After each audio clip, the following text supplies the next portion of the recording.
Karambola sa DWIZ. Programang sasaguhin ang iba't ibang isyu at mga balita. Karambola sa DWIZ. Tatalakayin, hihimayin at pagtatalunan ang iba't ibang mga isyu. Karambola sa DWIZ. Programang pwede kang mag-unsa pero pwede ka rin mas-crash. At ngayon, narito na ang inyong mga karambulista at ang programang Karambola sa DWIZ. Magandang umaga, Karambola sa Aliw 23. Ngayon, October 6, 2023. Ako po si Conrad Banal, kasama natin si paring Joel Laksamana. Maya-maya si paring Jonathan De La Cruz at si Attorney Trixie Cruz Angel. Ay, nasaan na? Nasa festival. Awan Festival. May mga retrato siya sa post. Tanawan. She's enjoying herself. Tamawan Festival. It's a local festival. Sa North yan, sa North. Malalaman natin yung report ni Trixie. At sa ngiti niya ay mukhang nakahanda na yung mga strawberry at longganisa. Strawberry, hindi. Yung jam, ano ba yung sinasabi niyo? Yung jam. Strawberry jam, ubi jam, ubi. Ang teknik doon, Ma'am Trixie, di ba pag nilagay mo sa kotse mo, huwag mong isasara ng gusto, yata. Ganon? Pahihingahin mo kung pababa ng Maynila. Ganon. Nasisira. Okay. Bukod do sa Aliw 23, Aliw Channel 23, mapapanood nyo ang Karambola sa aming website. I-download ang DWIZ app at doon at ngayon makikita nyo na ang Karambola sa inyong cellphone o anumang device. Live din tayo sa YouTube at Facebook. Very active ang aming comment section. Kung gusto nyo makisali, kung gusto nyo makipagkulitan, alaskahan, kuro-kuro, diyan kayo pumunta, no? Wala lang pikunan. Walang masasamang salita. Walang profanity. Or sa text line namin, 0999-3766768. Tayo po ay mapapanood din sa mga digital free TV. Sa Sky Cable, Channel 72 yan. Sa Signal, Channel 24. Sa TV Plus, Channel 27. At sa GMA Affordabox, Channel 32. Kahit na anong device, makikita nyo kami. Ayun. Okay? Makikita nyo. Hindi, maririnig din. Maririnig din, oo. Maririnig din. Yun ho ang mas mahalaga sa Karambola. Yung marinig nyo ang talakayan. Makisali kayo. Kasi dyan ho kami kumukuha rin naman ng mga idea. Sa mga nakikita namin sa comment section. Dyan sa YouTube at saka sa Facebook. At yung mga text messages sa amin. Okay, meron ako isa pare. Yung aking pamangkin na si Thomas John Ingcoco, taga Pasay yan, taga dyan sa may Page Condominium malapit sa Libertad sa Pasay. Happy birthday, bukas magkikita tayo pamangkin. Ayan, happy birthday. At saka nga pala huling, hindi to birthday, pero may kaibigan tayo pare si John Larin. Isa sa mga bayani natin na domestic helper to sa Milan, Italy. Ayun. Nangangamusta kasi nag-text sa akin to kahapon. Parang sumama daw yung signal natin sa YouTube at Facebook dun sa Italy. Hopefully, John, maayos na ngayon. Anyway, maayos na. Okay. Bakit sumasama kaya? Tignan namin yan, ano? Oo, titignan natin. Congratulations din kay Yumir Marshall. Uy! Naku, maraming luhaan dito sa mga kababayan natin. Hindi, I'm proud of him. Oo, ako naman. Dahil alam ko naman, kumasa eh. Oo. It could have gone either way. Ganda nung laban. Alam nyo ho, depende sa tingin eh. Baka medyo naduling yung judge. Apat silang naduling eh. Unanimous eh. Posible yun eh. Oo. Nakakaduling talaga ang ano eh.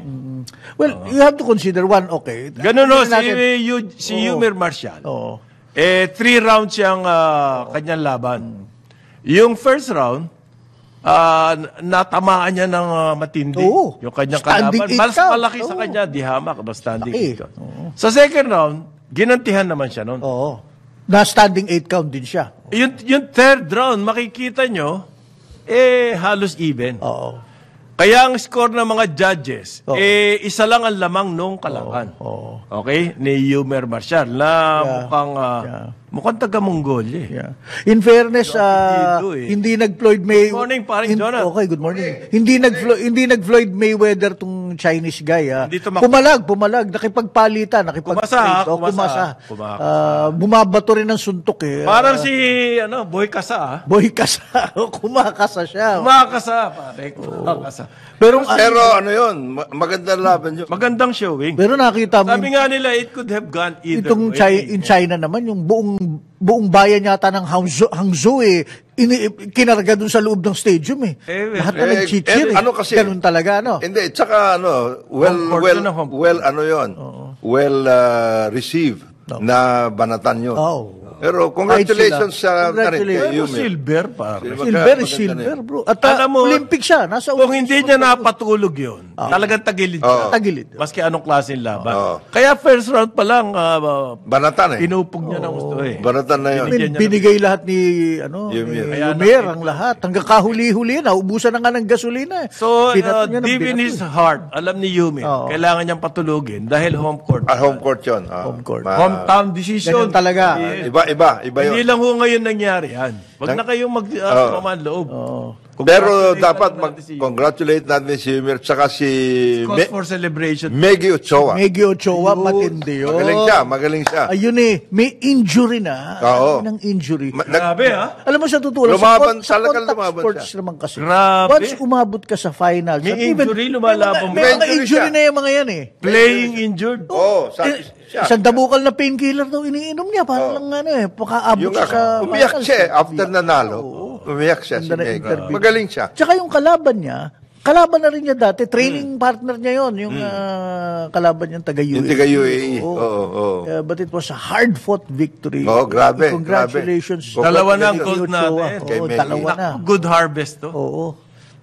Last time tayo kasi Jiu-Jitsu, by the way. Hindi natin binanggit yung event. Jiu-Jitsu yung kay Meggy event niya. Ochoa. At mamaya naman, lalaban ng Gilas for gold. Yan. May storya tayo. May storya mo dyan? Hindi, ito yung sinasabi ko sa iyo, paring Conrad. Si RSA, dahil inamin niya na yung samahang basketballista ng Pilipinas, binigay sa kanya, San Miguel, at kaya yung para sa Hangzhou. Kaya pero ang team manager yun si Alfred. Pero ang pronouncement Al niya, Francis. I give kudos, I give respect and credit to MVP, Manny Pangilinan, his program, blah, blah, blah. Talagang dinerecho niya. Alam mo, mahilig ko sabihin yung attack, deflect, defend. Itong si RSA, kaya niyang ikombinasyon lahat, Ayoko mag-react. Natatawa lang. Ayoko mag-react dyan kasi natatawa lang ako. ang naririnig ko sa ibang bagay. Hindi. Alam mo, off-balance si MVP noon. Pag ganun, di ba? Matagal lang off-balance yun. Matagal lang off-balance. But, wow. What, hanap si Graceful. Magnanimous in victory. Yan po ang prinsipyo dyan. At walang banat after natalo. Magnanimous yun in victory. Well, yung bata mo, hindi ka natalo. Sana mag-gold. Oo. Kasi yung bata mo, naka 200,000 shoot lang siya. Iba yung sinasabi. Meron pa siya banat. Meron siya. Ako lang ako ng 220. Pwede ako na may kuha siya. He's cheering also for the Philippine team. Dapat lang. Oo. Alam namang hindi mo siya mag-cheer. Bakit ipalalabas mo pa yun? Oo. Ano yan? Ano ibig mo sabihin nun? Tumahimik ka na lang. Relax ka. Wala naman sabi talaga. Sorry. Wow, I was speechless. O nga naman, bakit? Ano ba ka sasabihin mo? Wala ka na nga papel. Damn, I was speechless there. O nga naman, Pero anyway, happy birthday muna kay Bangko Sentral Governor. Yun. Eli. Nako, may problema yan. Malaking problema yan. Ang dami niyang challenges na inaayos. Ang inflation ho ngayon. Happy birthday, Governor Eli. And good luck. God bless you and God bless our country. Importanteng mapag-asa. Bukod doon sa laban mamaya, meron din tayong laban sa inflation. Tayong lahat yun. Involved tayong lahat nun. Pero bago tayo umalis sa basketball, ano ang analysis mo sa laban mamaya? How should they approach Jordan? Alam mo, yung unang laro natin, sa versus Jordan. Jordan. Syempre, hindi pa natin kilala ang Jordan. Ngayon, pero alam mo, si Tim Cone, hindi basta-basta papasok ng game yan nang walang weapon. Talaga. Ang pagkakakilala ko sa kanya. Hindi kagaya ng ibang coach. Ang mga... Hindi kagaya ng ibang... Labas na lang pumapasok sa game. Yung mga assistants niya. Well-dressed naman. Actually, binantayan na lahat yan. Yes. Meron na sila. May scouting report na yan. Nag-review na ng mga video yan. At merong gagawin niya, nakakaiba. That's what I expect. Ang isang may tatlong players ang Jordan na kailangan matkit. Depende. Si Cone is a very defense-oriented coach. Makikita mo naman, low scoring yung laban natin sa China. Okay. Yes. Nakita mo, di ba? Kasi defense-oriented din yung China. Pero defense-oriented din si Tim Cone. Ngayon, depende na rin sa tingin ko breaks of the game. Yes. Okay, Yes. yun. Magkakatambakan ba? Siguro may mga runs. Kaya nung nangyari sa China. May mga runs ng ganyan. But sa katapos-tapusan niyan, I think, ano pa din niya? Endgame. Endgame. Yes. At dyan magaling si Tim Cone. Exciting. Sa endgame. Sa endgame. Alam niya yung pormahan. Sa dami ba naman ng larong nakita niya sa buong buhay? Saka yung panalo niya. Magmula pa 1990s. At saka totoo yung sinasabi ni Paring Conrad, meron siyang charm. Winning. Mananalo. Oo, mananalo. Winning coach. Mananalo. Kung may manok na ganun, Oo. na makita mo pa lang, tingin mo, championin. Oo, yung ganon. Meron ganon si Tim Cone. Hindi championin yung dati. Yun ang sinasabi Hindi. ko. Champion din yun. Champion din yun. Sabi sa pananamit. Pananamit. Sa pananamit. Okay na yun. Hindi binibigyan ng medalya yata yung pananamit sa mga ganyang Wala ba yun? ganyang mga... Wala bang best dress? Wala bang best dress dyan? Wala. Dito lang sa atin meron best. Hindi yan beauty contest. May best personality, Yan. congeniality, Walang best ganon. dress, walang ganun. Ang bihira naman. Ito. Ano bang klaseng basketball? Oo, dapat meron. Wala man lang best dress. 200,000 na nga yung... Sige. Pero good luck sa Merka. kanila. Pero ito nga, huling ano na rin, sa social media, itong Iranian coach, masama yung nasabi yata. Parang may sour graping siya sa pagkatalo ng Iran sa Pilipinas daw. 3 daw bigla ang ating naging naturalized player after nung World Cup. Sabi, sino yung pangatlo? Si Tim Cone yata. Sabi. Ewan ko, sino nga? Bakit sinasabi Anong ng Iran yun? naturalize? Kasi may Perez nga yan. Si Perez. At saka bakit niya tayo sisitahin? Bakit yung iba hindi niya sitahin? Oo, Ang dami dyan. Ang dami dyan. Sila daw, Iran, we give chance to our homegrown. Bahala kayo sa develop. nyo. Hindi naman namin kayo pinakikialaman kung criticize natin, Tama. bakit hindi kayo kumukuha ng ng half-blood? Oo. Meron marami naman kayong ganon. Meron kayong racial discrimination. It can go either way. Umano lang. Yan ho ang sistema na sa buong mundo. Kaya yung mga umaangal dyan, pasensya kayo. Actually, sa lahat ng sports na nga. Yung ng Canada, mismo. Yung Canada. Hindi naman lahat yun. Talaga eh. Canada. Oo. Iba doon, taga-Alaska. Anyway, so Taga-Greenland. Hopefully, na-misquote lang yung tao, pero that came out not good. Alam mo, pag natalo, Siguro matindi yung pressure sa kanila. Tinalo sila ng Philippines, di ba? may domestic audience din siya. Meron siya. He Meron needs siya. to... Parang China at saka US. Tayo lahat. Lahat tayo may Tayo lahat domestic meron audience. domestic audience. That's Ang problema, real halimbawa, politic. Ang domestic audience, swerte si Tim Cone, ang domestic audience niya, very kind to him. Doon sa Iran. Malas ni Coach Chot Reyes, ang domestic audience niya, asar sa kanya. Di ba? Ganyan yan. Ganyan yan. You have to consider that. Tapos yung Iran, baka nangako pa itong coach nito. I'll take care. Baka. Mayroon pa siyang ganun yabang eh. Baka.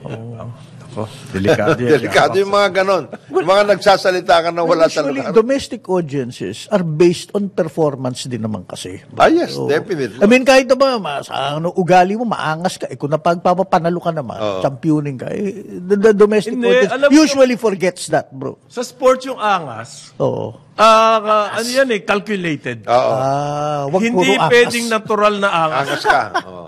Hindi pwede natural na... I will point you to Muhammad Ali. Yes. Yung angas ni Muhammad Ali na yun, marketing tool niya yun. Yes, yes. Gimmick niya yun para, Para si Tyson. if you hate him, you want to see his downfall. And therefore, manonood ka at bibili ka ng ticket. Para si Tyson din yun. Ganun din yun. Tyson, May ganun. angas. Pero may angas kasi na talaga natural yung angas sa kanya. Kinaiinasan nyo. Yung halimbawa yung player nung Memphis na si, what's his name? Morant? Si Morant? Hindi, yung isa yung tinanggal na rin ng Memphis. Yung maangas na... Si Jay Morant? Si Dynasty, nagsabi ng Dynasty. Help us. Hindi ko matandaan kung sino yun. Kayong mga na... Jay Morant nga yun. Hindi. Iba yung mga yung kanilang stopper. What's his name? Tinanggal na rin eh. Iba yun natural na angas na Ito, natural na maayos to. Si Maggie. Maski na in pain, talagang siya. Believe ako. Ganun na sports eh. Believe ako. Tsaka nung interview niya, yung post-fight interview niya, talaga na makita mo, ay nako, igulang na lang, takbo niyo na ako sa ospital, masakit na katawan ko. Pero may medalya siya, gold pa. Gold.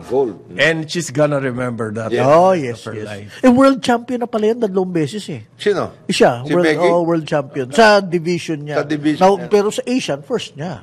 At saka, Asian sa atin malaking bagay yan natin sa Pilipinas. Tsaka combat sports, wala namang ganun sa Western masyado. Okay. Siyempre po, ang inflation rate, ang pinakamalaking balita ngayon, bumalik daw sa 6.1%. Ang expectation 8 So, this is below expectation. At ang trigger noon, parin John at parin Joel, ay yung bigas at food items. Malaki. Dahil yung ating core inflation, titignan ko ulit yung figure na. Fuel, wala yung headline inflation po yan, 6.1%.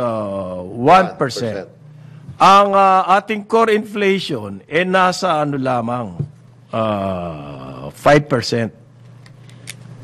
Yan, 5% daw nung actual 5.9. Tama ba to? Core consumer price is 5.9, 6.2. So, ang headline inflation kasama dyan yung energy, fuel, tsaka yung food. Pero pag tinignan nyo yung core inflation, tatanggalin nyo yun, food din, mataas pa rin, 5.9. Okay, ang core inflation. And therefore, ang sinasabi ng mga analysts, talagang merong puwersa yung inflation. Okay. Kasi kung masasabi mo, kung mababa yung core inflation na sinasabi at mataas yung headline inflation, masasabi mo, lang yun, uptick. Kumbaga, anomaly. Yes. Blip. Ano pa man term dyan? Kung ano-ano, basta gumanon lang, nag-spike lang. Pansamantalang sumipa. Sumipa lang. Hindi, ang core inflation, mataas pa rin. Okay. Talaga pong merong, kumbaga, puwersa na, merong pressure. Nagdadala. For prices to go up. At maraming dahilan yan. Pwede mo sabihin na kasama din dyan kasi yung money supply. Yes. And therefore, ang mga analyst po, kayong mga SMEs dyan na nanonood, ang sinasabi nila, malamang magtataas ulit ng interest rates ang Bangko Sentral. So, kung meron kayo mga plano-plano dyan, mga utang, SMEs, you consider that. Kasi yung pagbayad sa utang, yung interest rates, cost yan. Okay? Ganyan kasi, pag tumataas ang interest rates, that discourages expansion. Siyempre, kakabahan yung mga negosyante. Diyan nga dapat... Mas marami hong small and medium-sized businesses dito sa atin. Diyan nga dapat pumasok yung mga financial institutions na government. Lalo na pag na-identify... Hindi sa mga real estate. Hindi naman. Shadow na kayo dyan sa real estate. Baka magbubble na ngayon. Mag-overheat na. Dapat pumasok. Pumasok kayo dito. Lalo na pag-identified ninyo yung mga MSMEs na talaga naman productive. And they can pay their way sa loan. Ang mga... Bala araw yan na dapat natin alagaan. Lalaki yan mga yan. Lalaki. Ewan ko lang, ha? Diyan ka kami, diyan galing eh. Parang Conrad, parang Joel. Gusto ko malaman kung ilan na tinatawag na MSMEs ang binigyan ninyo ng loan. Ilan ba? Yun ang gusto kong malaman. Meron ba kayong binigay o lahat na lang binigay nyo dun sa mga gadambuhalang mga real estate developer? Land Bank, give me, kung ako ang mag-ano, tatanungin ko yun. Land Bank, give me companies with capitalization or revenues of 10 million or lower. Lower. Give me Kung kayo ba ay tumulong dyan. Kung kayo tumulong dyan. Pero alam mo, mas maganda yung market na yan. Yung middle market na sinasabi. Kasi nagbabayad yan. Tsaka you can charge them. Bakit? Yung mga gadambuhala, hindi nagbabayad. Pare! Ang gugulang yan. Magugulang Super! Ang tatalas ng lapis niyan. Matalas pa sa aspile. Mas matulis pa sa aspile Grabe lapis. naman. Naku po. Talagang sasagarin ka niya to the bone. Ay, nako. At kung hindi ka na niya kayang sagarin, iba pa, Iyayarin ka. Kasi everybody is after them. As an account. Yung mga malalaki na yan. Kaya grabe yan. High net worth. In banking, ang gusto nila, yung middle market. Dahil mas maganda ang kita nila doon. Nagtataka lang ako, bakit yung government banks? Mas maganda kita ron. Hindi sila pupunta ron. Kasi, may kabaka sa taas. Yes. Yun ang kakausapin. Kagaya niya. Land Bank po, sino nag-bail out sa Mega World? Yan. Noong Asian Financial Crisis. Asian Financial Crisis. None other than Land Bank. Bakit mo gagamitin yung pera mo for bailout? If you're bail out? Bail out! Outright bailout. Ito nga, yung isa Financial crisis sa 2008. Sa DBP naman, hindi lang bailout yun. Right off. Right off. Buti pa bailout eh. Hindi, I was going to say sa bailout kasi the effects on the economy would have been catastrophic. Ayun! Yan yung kanilang... Too good to fail, parang Too big to fail. Too big to fail. Too big to fail? So they've attached stringent conditions. Wala rin. Wala yun. Ang stringent condition doon, kailan nakamerkana ka na masikip. Ang sinasabi po, ang bigas daw ang main cause ng inflation. Yes. Well, kasama yon.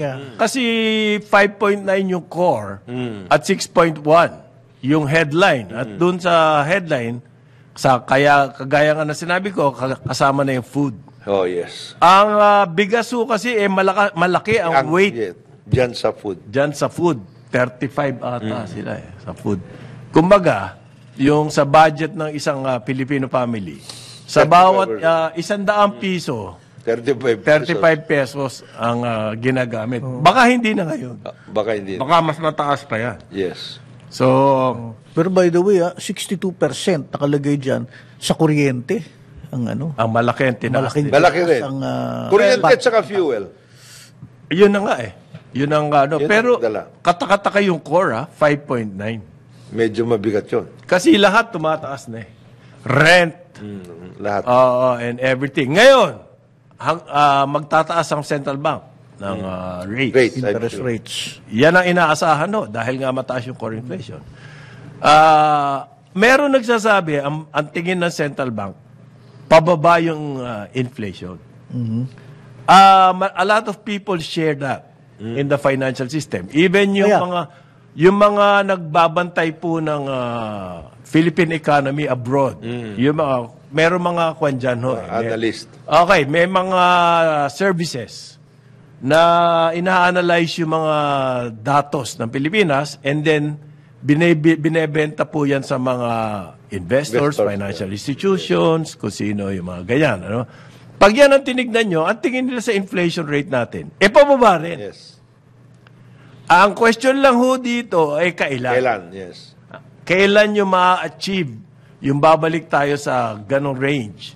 Kasi ang ating pinakamaganda nasa less than 3%. 2 something lang 2.4 dati. Pero ang target kasi ngayon, umabot muna tayo sa 4. Oo. Para lang Umabot. Kailan tayo aabot sa 4? Yun ang... May nagsasabi, ang sabi ng Central Bank, baka next month. November. Laking bagsak nun, ha? Oo. Sana nga mangyari. From 6.1. Pero meron hong graph na sinasabi, medyo mag-level muna yan, below 6. Tapos sakala. Ayan, tsaka babagsak sa 4, middle of next year. Yes. Ang tagal pa nun. Hindi, ganun kabigat. So, para gradual. Okay. And the factors are still around. Hindi mo naman Nakala ko ba oil prices will stabilize? Nag-stabilize. Pero mataas pa rin. Mataas pa rin. Stabilize. Pero mataas pa din. Okay? Ang suggestion... At saka yun, kung magtataas ang rate ng Central Bank, medyo matatagalan yan bago magkaroon ng epekto yan. Ang suggestion ko lang sa PSA, wag ko kayong gamit ng artificial intelligence. Gamitin nyo yung totoo. Kasi mga statistics nyo, babaguhin na naman yung state.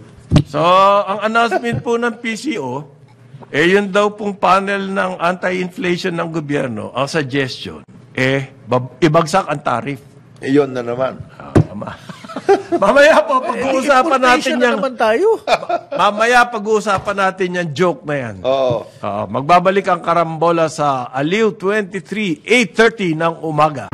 Balikan natin ang ating mga karambulista at ang programa Karambola sa DWIZ.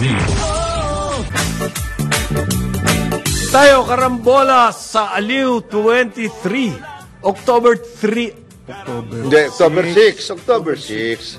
Kasi 2023. Tapos sa Aliw 23. October 6, kasama natin Jonathan Del Cruz, paring Joel Laksamana, Conrad Banalpo, at si Atty. Trixie Cruz Angeles. Yay! Katatapos lang. Papunta na sa festival. Siguro. Baka. Baka na may malengke na. Hindi pa. Wala pa. Kasi kailangan fresh ang dali niya dito. Fresh. Bukas pa ang uwi. At saka yung kanyang rescue buy, wala pa. Wala pa. Gulay daw, papapasalubong sa... Ang rescue buy niya. Naku po, gulay. Huwag masyado. Meron naman... Alam mo, kung maganda yung gulay, nakakapayat yung gulay, bakit ang mga elepante, vegetables lang ang kinakain yan? Ang tataba pa rin. Pati panda. Biro lang po yun. Yung mga nagsasabing wala raw kakwenta-kwenta pinag-uusapan namin. Salamat. Ang problema, hindi ikaw host. Magka-programa ka muna. Mag-host ka muna para ikaw mamili kung anong pag-uusapan na. Ngayon, yung Interagency Council, pare, sinasabi ko sa iyo. Interagency Committee on Inflation and Market Outlook. Yan. IACIMO yan. Ayon po sa Presidential Communications Office, ang kanila daw pong proposal para labanan ang inflation, ibinigay nila kay President Marcos, i-extend daw po yung mababang taripa sa bigas, sa mais, at saka sa baboy. Mamoy. Very creative ang mga nandiyan sa agents. Ano yan? Interagency. Gusto ko yung sinabi mong salita, creative. Creative. Meron ba kaya sila advisor on creative? Baka. Nag-meeting daw po at yan ang kanilang recommendation. Kasi noong panahon ni President Duterte, nag-issue na executive order. Yan pong bigas, ang kuwan niyan, ang in-quota niyan, 40%, at 45% ang labas sa quota na noong meron pang quota. Noong nawalan na ng quota at free for all na ang importation, binagsak po yan sa 35%. Okay? So malaki yun. Ang sabi nila, kailangan yan para bumaba ang presyo ng bigas. Bumaba ba? Hindi nga. Tumaas pa nga. Nag-price ceiling na nga. Nag-cap eh. Okay. Problema pa rin. Tumagos pa rin dun sa... Ayan, ang baboy ho, 40% yan. Inilaglag nila yan sa 10%. Kung quota, pasok sa quota, 5% lang. Ganyan yan. Ganyan. Bumaba ba presyo ng baboy? Hindi rin. Hindi. So ano po itong sinasabi nilang to fight inflation? Ito panlaban natin. Ayan. Ito si Yumer Marshall natin. Ito si, ano ito pangalan ni, ano? Si Meggy Ochoa. Si Meggy Ochoa. Ito, babae niya. Pang-gold ito, pang-gold. Ayan. Yan. Hindi ganun nangyari. Supot na nangyaring resulta. Aray ko. Sobra ka naman. Hindi naman. Hindi naman. Yung price ceiling, it's purely optics lang talaga eh. No? Hindi, sinasabi nga na iba, kung yun pa rin ang ginagamit mo, yun pa rin. That as well as Paulit-ulit. lower tariffs. May Sira ulo mo. Sabi ni Einstein. You do the same thing and expect different results. Sira ulo mo. problema ka. Hindi pang Asian Games to mga to. Pucha. So, extend daw po, sabi ni Economic Planning Secretary Arsenio Balisacan, yung mababang taripa sa bigas na 35% hanggang sa 1 taon. So, December 24, 2024 po. Okay. Pero meron daw mid-year review by July. Buti ngayon, steady lang yung tariff. Dati ang proposal nila, Pababaan pa nga yan eh. tanggalin. Tanggalin na ba? Zero, oo. Tanggalin na yung tariff daw. Patayin nyo na talaga lahat ng patayin farmers. Huwag na. Huwag na tayo magtanim. Pero yun daw pong pagtanggal ng tariff, pero anong comment mo rito, pare Jonathan? Dapat transparent. Ano kaya ang kaibahan nun? Talaga transparent yan, i-announce nyo yan eh. Hindi nyo pwede. Ang ibig ba nyo, Dati ba tinatago nyo lang yan? nung nakaraan ba, isinusuksok lang ninyo kung saan yan? Aray ko. Ngayon ipapakita. Mama, ito. Ano ba yung mga statement na ganyan? Transparent daw po. So kakaiba ngayon. Oo. Dapat daw maging transparent yung Pagbaba. Oo.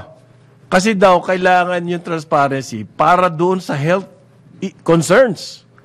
Phytosanitary import clearance. Ayan. So sa ngayon, sikreto pala yan. Ibig mo sabihin, dati walang mga fights. Sanitary and Inspection. phytosanitary import clearance. Yan lang ang pasubali niya. Okay? Paano kaya ito? I don't know if pakikinggan ni President Marcos to. Pero ano daw, matagal ng proposal yan. Ibig sabihin, ang unang narinig namin yung proposal na yan, nanggaling sa private sector. Hindi ba? At nanggaling yan sa importer ng baboy. Baboy. Mita. Yung mita. Gusto nila hanggang December next year na mababa ang kanilang tariff. Gusto nila forever.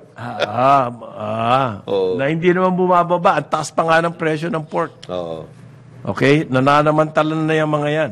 Lalo ngayon, papasok ang December. Oo. Baka sabihin na nila. Hanggang December daw, hanggang December lang kasi yan, lower tariff na yan. Ngayon, gusto nila ma-extend dyan.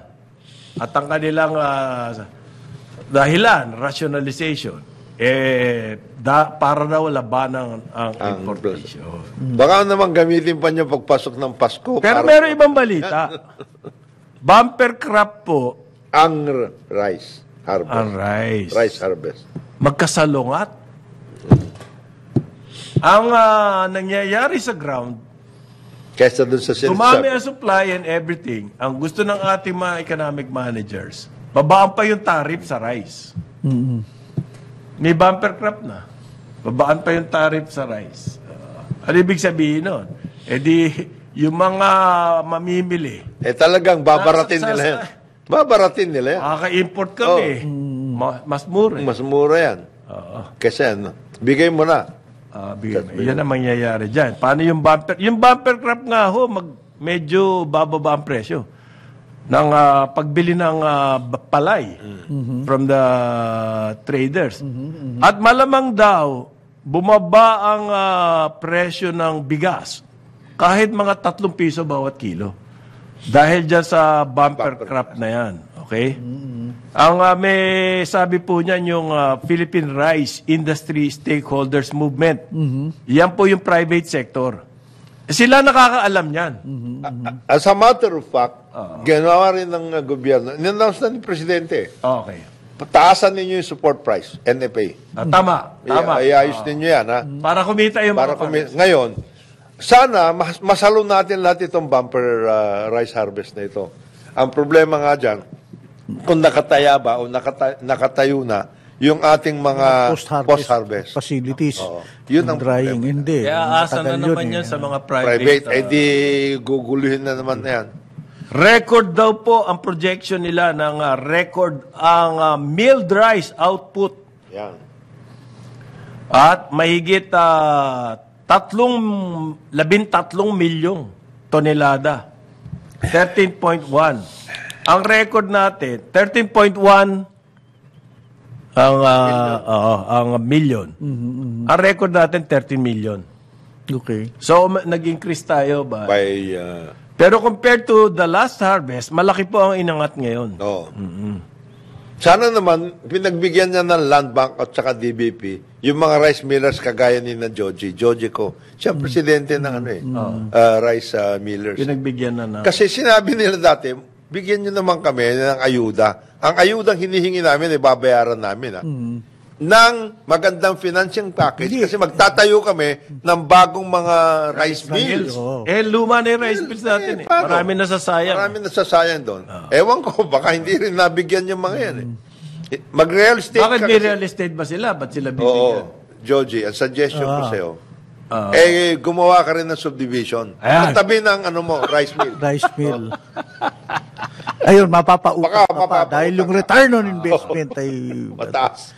So, kasama Pero teka daw muna, po yan. isang tanong, yung bumper crop and all that, but hindi pa rin siya sapat kung tutusin. Meron pa rin tayo importation. Palagi tayong ganon. Meron talaga tayong the importation. reason there, look, it's not as diba, insidious as it sounds. It's because islands tayo. Wala tayong mga river deltas or something. So, hindi talaga tayo makakaproduce similar to Thailand and Vietnam. Ganon. Actually, Well, we can hindi produce. We Pwede. can produce. Kasi We can. mag-shift Yung tayo. hybrid. Yung hybrid. Yung mga, may mga paraan eh. Sige, sige. Ang projection kasi, kung lahat na nagtatanim dito sa atin ng palay, lahat na nagtatanim, mag-switch sa hybrid, easily double. Kagad. Okay. Ang average, national average natin ng yield, 3 tons per hectare. Pag nag-hybrid ka, pinakamababa dyan, 6 tons. Kagad. Okay. Kagad. Merong mga nag-hybrid, 8 to umaabot 10. ng 10. 8 to 10. 8 to Oo, na yung mga magagaling pa nga talaga, nag-12 pa eh. Well, Okay, ilang hybrid. magaling ka. At saka, panahon na, matagal na natin sinasabi yan. Panahon na para gumamit nga ng hybrid, ayusin mo yung fertilizer, at saka Production. Right. focus! Focus. Doon kayo sa Key production area. doon kayo sa mga probinsya talaga nagtatanim, traditionally, nagtatanim Magagaling na talaga yan sa Oo, bigas. at saka meron nandun yung At tapos yung mga post-harvest nila, kailangan lang i-modernize. Modernize. Ang kapiranggot. kagaya niyan. Maximize yung yield. Kagaya niyan, wala pa kang naririnig na sinabi ang PhilMec, yung Philippine, yung sa Department of Agriculture na sa mga equipment at lahat. Na modernization o PhilMec, Equipment. na magtatayo ng silo. Wala pa akong naririnig hanggang ngayon. Bakit nga? Bakit wala? Bakit wala silo? Samantalang, pwede ka Ang grain, pag sinabi mong grain, ang kasunod nun, silo. silo. Wala pa. Kasi sa mo itatago yan? Tinatago sa warehouse. Tapos yung warehouse, kakasuhan ngayon. Kasi may magtuturo. Mabubulok Ituturo ng ganyan. Mabubulok lang yan. Yung samantala ito ang balita ko sa Cambodia. Cambodia ito. Grabe ang kanilang modernization. Pagdating sa rice. Silos. Mayroon ako nakita kahapon na picture ng Sa Cambodia, katatayo silo. Okay. Nagsalita po ang Federation of Free Farmers. Mababa ang per square meter selling price kasi.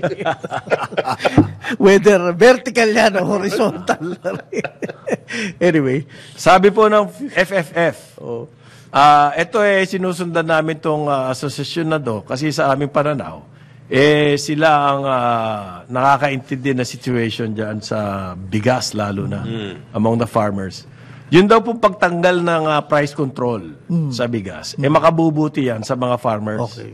Kasi that will help stabilize the price. Yung market price po talaga. And therefore, kapag ganyan na-stabilize na yan, gaganahan ng mga magsasaka na magtanim, magsipag to expand para po palaguin, para pataasin ang kanilang harvest. Okay? Kasi siyempre gusto kumita Siyempre. niyan, pare. Kung sinasabi ng Department of Agriculture, mag-switch kayo sa hybrid, mas malaki kita niyo. Gagawin nila yan. Gagawin nila yan. Pero kung hindi ho tama yung market, yung meron distortion sa market, kamukha ng price control, disincentive yan.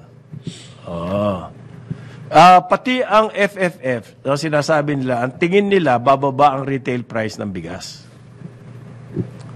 And therefore, hindi na kailangan yung price cap.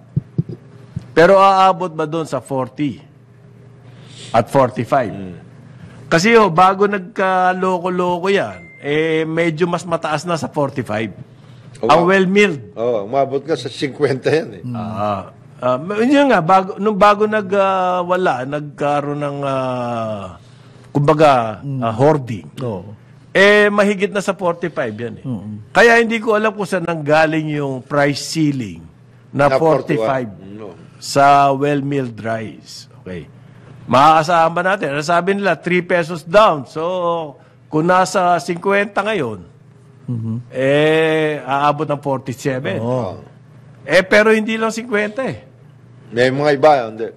But definitely, maybe we can expect it to go down below 50 pesos per kilo. Matindi pa rin yun. Marami pa rin tayong kailangan gawin for rice production.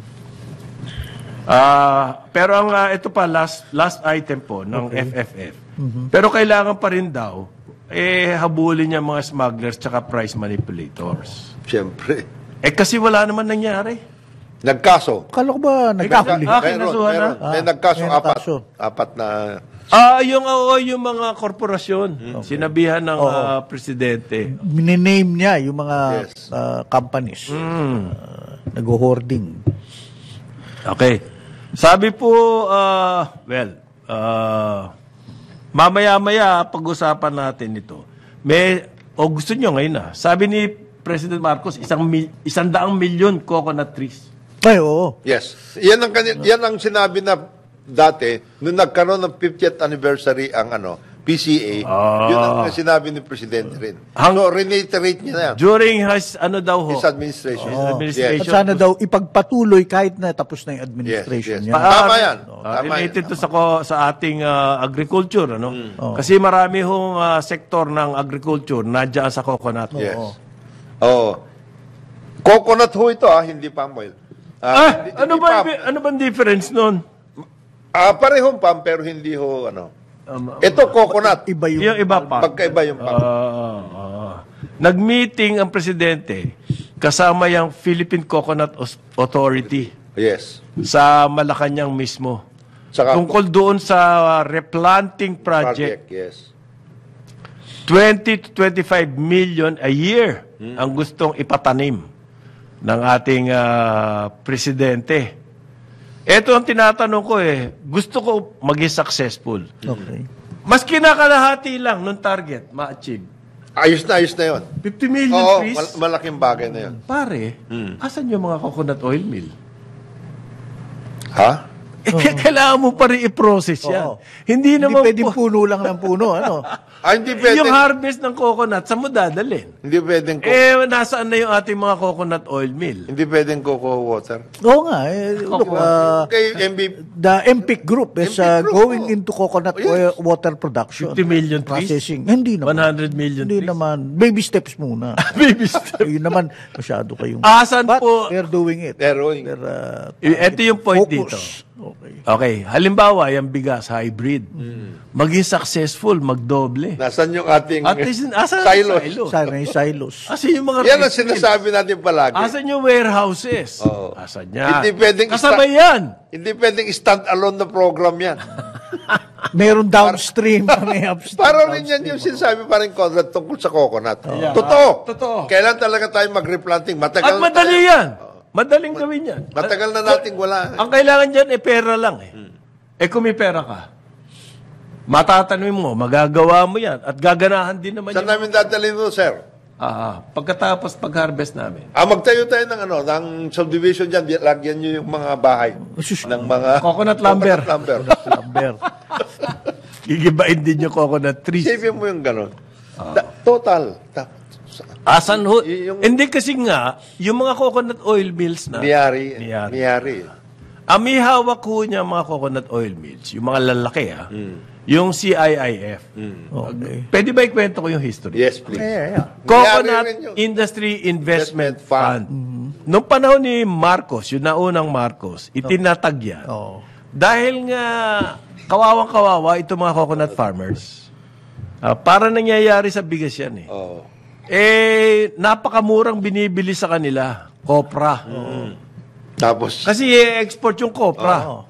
Okay? Yung tonelada. Oo. So, under the mercy, ang mga coconut farmers na mga komprador. Komprador na sinasabi. So, naisip po yan na magkaroon ng organization yung coconut industry. Nagtayo na si CIIF. Yan yung coconut levy. Maraming kontrobersy yan. May pros and cons yan. Maraming kontrobersy. Pero at least, yan si CIIF na yan, nakapagpatayo at binili yung mga private na coconut oil mill na nagsasamantala sa mga farmers. At tinayo nila yan. ang kagandang pati nito, the coconut industry, binigyan ng basbas ni Presidente Marcos, the first President Marcos, ang grupo ni Ambassador Coaco. Kayo na. Yung mga magugulo dyan, kayo bahala. Kayo, Godfather dyan. Kayo, siwatuhin nyo yung mga ulol dyan. Yung mga ulol. Maraming ulol dyan. So, binili nila yan. Yung mga coconut oil mills under sa CIIF. Yes. Yung CIIF, ang may-ari po niyan, mga coconut farmers. Okay? So, binili nila yan. At yung coconut, at yung kopra, maibebenta nila sa magandang presyo. At tumaas nga ang presyo nun. It happened. Tapos nag-process na sila. Nag-process, naging oil yan. Yung coconut oil, papunta na yan sa Coco Chem. Mga ganon. Yung Coco Chem, papunta na po yan sa mga shampoo, sabon, make-up. May processing na into a finished product. Finished product. Okay. Hindi coconut na natigil yan. Ang nangyari ho, yung CIIF na yan, sequestered. Yung mga oil mills. Dahil daw pag-aari ni Danding. Tapos katapos-tapusan, nakita nila, sa farmers nga pala. Hindi pala.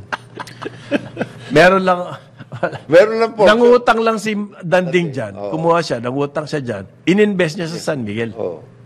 Yun lang. Okay. Pero yung investment na yun po, naibalik sa CIIF, 1,000 times. Ang laki-laki. Yan nga yung pera ngayon na gagawing gugugulin para sa modernization ng coconut industry. Magpasalamat pa nga kayo dapat. Kung hindi inilagay doon sa San Miguel yun, walang pera. Ang mga coconut industry. Okay? So, over the years, yan lahat ng mga coconut oil mill na yan, dahil sa sequestration, kung sino-sino humawak niyan, pinagnanakawan niyan, and everything, nagkandaloko-loko. Matapos na nagkakandalugi, panahon ni Pinoy, sabi niya, ano na lang natin, lease. For a song. So, na-lease po yan. Halimbawa, dito sa Pasig, merong Chinese-sounding name, nakakuha ng lease. Na napakamura. Coconut mill. Sa Pasig. Yung real estate pa lang nun. Sa anak ng toko, Pasig na to yung sa Davao, ang nakakuha nun, MVP Group. Laki nun. Anong ginawa nila? Kinonvert po sa processing ng palm oil. Di palakpakan tayo. Di ba? Galing ng ginagawa nyo. Meron mga ilan na pero kailangan po ng rehabilitation. But this is the most important thing sa akin. Kailangan ng bago, from scratch, magtayo tayo. Is that in the program, Parin Jonat? It is in the program. Ngayon, yung mga iba, iba iniisip. Iba na. Kagaya ng oil mill doon, yung Legazpi oil mill sa Davao, ganda nun. Ganda, Legazpi oil. 10 hectares, meron pier. Kompleto yun, Kompleto pare. yun. Kompleto yun. Yan, Biro mo na lease. Nalis. Oo. Tapos palm oil lang process. titirahin. The best yan. Tapos, nandadaya pa Oo. sa importation ng palm. Pakakain daw sa mga hayop. Primates. So, therefore, duty-free. The best. 0% So, ito ang programa na 1 million trees. Kagaya ng lagi namin sinasabi dito sa Karambola, kailangan meron pa ibang gawin. Total dapat. Dito dapat papasok yung sinasabi ni Chalex Ano yun? na Oo. whole of society. Holistic. Hindi. Kailangan nyo si Chalex dyan. Oo. Sinasabi ko lang. Foreign direct investment para magtayo ng Yeah. planta. Ang naging strategy po rito, kung bakit we are optimistic sa programang to, ang mag-i-implement LGUs, pare. Ayun. Yes. Kasama mo yung LGU talaga. Yung LGU, alam nila yung mga, kung sino yung mga Huwag kayong nandiyan sa industry niya. kayong magkaroon ng coconut tree planting diyan sa BGC, hindi doon. Hindi Huwag pwede. na, hindi. Kasi pang ano lang 'yon. Pandekorasyon lang. Pandekorasyon lang 'yon. Ang kailangan dito yung mga milyon-milyon na Hindi pa pwedeng ila-line up mo sa sidewalk para sa mga kalye. Parang sa Pwede, Dubai. pero Pwede. pwede. Oh, pero hindi kasama sa programa. Hindi ba? yung programa yung talagang malalaki. Bala yung mga Kasi maski bundok, pwede ka magtayo. Magtanim eh. yung mga existing. Oo, mayroon na yan. Kasi nabulok na yung mga ilang taon na yung mga yan. Eh, yung mga iba, May buhay naman yung yun. mga coconut lumber, pwede mo na lagyan yun eh. Unless nilagyan na real estate yun. May iba-iba ho yan, replanting. Yes. So, gigibain nyo yung luma at magre-replant kayo. Tapos, planting, Yan. kasama yan. Yan. Yung seed farm, Farm. development. Nursery. Nursery. Oo. Sinequester din yung nursery na yun. Dati. Ganun ba? Oh, yes. Dati. Mayroon lang nakatayo dun eh. Binanatan din yun. So, nag-agreement po ang mga LGUs Yes. at saka PCA. Yes. Mag-i-implement LGUs. At saka yung CONFED. Kasi lahat na lang ng mga coconut industry stakeholders nagkaroon na ng confederation. Dati kasi away-away pa sila eh. Ganon? O yan, kasi yung planters versus the farmers. Di ba nagkaroon ng ganunan? The Lubregat and the group versus yung mga iba. Kasi nga tungkol nga dun sa Pinag-aagawan yung pera. yung pera. Finally, nag-ayos at this point in time. Okay. At ang sabi po ni President BBM, sana raw, yung programang yan, kung hindi man niya matapos yung 1 million trees, Within his time. within his term, ituloy nung susunod. Yes. Kakampi mo naman yung susunod. Susunod eh. Oo. Huwag lang masyadong... Binabanatan lang ngayon. Pero, Para may continuity. may continuity naman eh. Pero yung susunod, kung binabanatan, baka hindi magkaroon ng continuity yan. Hindi, mabuti na lang steady yun. Steady yun. Steady. Steady yun. Medyo... mahirap buwagin yung 30%. medyo... And then, saka steady. Hindi nalalatayan eh. Steady yun. Pag-usapan natin yan, ma'am. Mga hinala. Okay. Yung mga iba... Okay. Meron kasi isa... Hindi, kaya sinasabi ni Paring Conrad dyan, Paring Joel. Kasi nung mga nakaraan, may isang tinanong na high official din naman. Kasi sabi, binabanatan nun si President Duterte. Oo. Kasi ano na yan eh, bumaba daw, naging 70. Okay. Ayun, in-interview ni Sakor. Interview ni Sakor sa BBC. Ay, bumababa na siya. sir. Ay, wala na yan. By December 50. Kaya gano'n. At si BBM ganun din. Yan sinasabi. 65 na eh. Yung sinasabi nung high official. Sabi ko sa kanya, sir, sabi sa kanya, in Europe, if you get 30%, there will be Fiesta. celebration in the streets. Nabergas siya. Uy, Okay. Babalik ang karambola 9 o'clock ng umaga. Karambola sa DWIZ.